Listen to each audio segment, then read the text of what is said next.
अध्यक्ष महोदय, लोणार सरोवर हे जगप्रसिद्ध सरोवर आहे। सन्माननीय सदस्य खरात यांनी सांगितलेली गोष्ट खरी आहे की जगातल्या विविध देशांमधून त्या ठिकाणी पर्यटक येत असतात।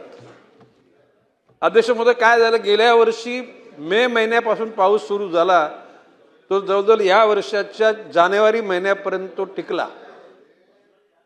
अति मोठ्या प्रमाणामध्ये पावसाचा प्रादुर्भाव झाल्या कारणानं त्या ठिकाणी विविध जे झरे बंद झाले ते झरे मोकळे झाले आणि एक वस्तू त्यांनी सांगितलेली गोष्ट खरी आहे की 20 ते 25 फूट पाण्याची पातळी वाढलेली आणि त्या पातळी वाढल्यामुळे त्यांनी नमूद केल्याप्रमाणे गायमुख, सीतानानी, रामगया आणि पाप हरेश्वर ही जी मंदिरं आहेत ही त्या ठिकाणी लोकांना दर्शनाकरता उपलब्ध नाहीत।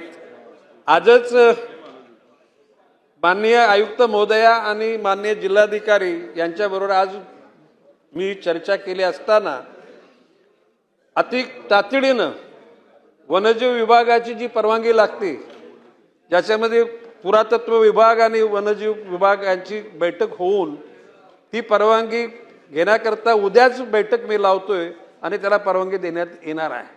आता मगाशी आपण म्हटल्याप्रमाणे त्या परिसराकरता 434 कोटी रुपये त्या ठिकाणी निधी मंजूर झाला आहे।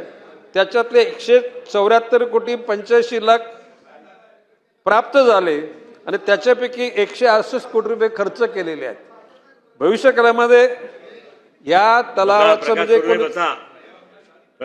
सरोवराचं पावित्र्य राखण्याच्या अनुषंगानं राज्य शासन बांधील आहे।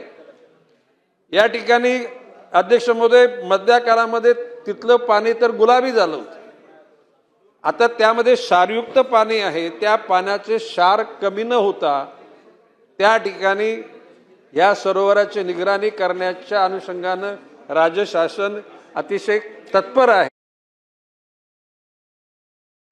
लवकरच त्याचे रिझल्ट मिळतील। चला।